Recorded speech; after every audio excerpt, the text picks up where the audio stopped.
بسم اللہ والحمدللہ والصلاۃ والسلام علی رسول اللہ۔ آؤ قرآن سیکھیں مختصر اسباق کے ذریعے سے۔ سبق نمبر ہے 9B، جس میں ہم نے مخارج کی پریکٹس کرنی ہے۔ مخرج ہے لام اور نون کا۔ تو لام اور نون کا مخرج ادا کیسے ہوگا؟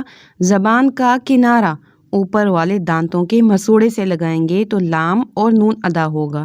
تو لام کا مخرج ادا کرتے ہوئے احتیاط کیا کرنی ہے کہ ہم نے لام کو موٹا کر کے نہیں پڑھنا، نارمل پڑھنا ہے جیسے عام زبان میں لام بولا جاتا ہے، اور اسی طرح حرکت والے لام کو لمبا بھی نہیں کرنا اور اس کو جھٹکے سے بھی نہیں پڑھنا۔ اب ہم پریکٹس کر لیتے ہیں۔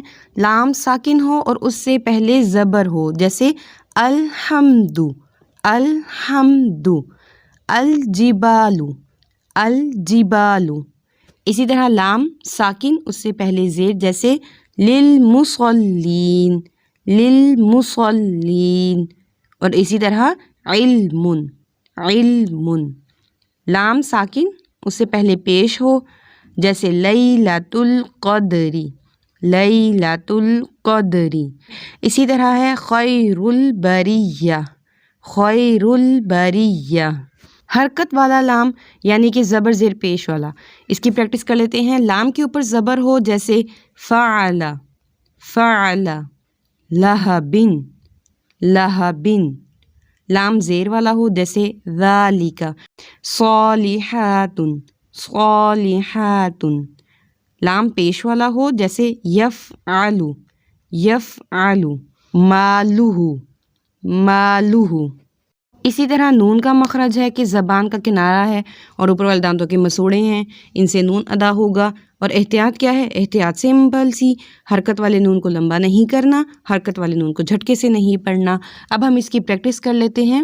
نون ساکن ہو اور اس سے پہلے زبر ہو، جیسے عنہ، عنہ، انتم، انتم۔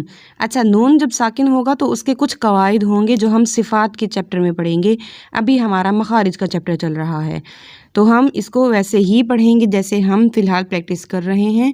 جب ہم صفات کی طرف آئیں گے تو ہم ان نون ساکن کو مخارج کے ساتھ ساتھ صفات میں بھی کنورٹ کریں گے۔ نون ساکن ہو اس سے پہلے زیر، جیسے منکم، منکم، عند، ٹھیک ہے، عند۔ نون ساکن اور اس سے پہلے پیش، جیسے یکن، یکن، انزل، انزل۔ نون حرکت والا ہو، جیسے نون زبر میں نعبد، نعبد، نفاسات، نفاسات۔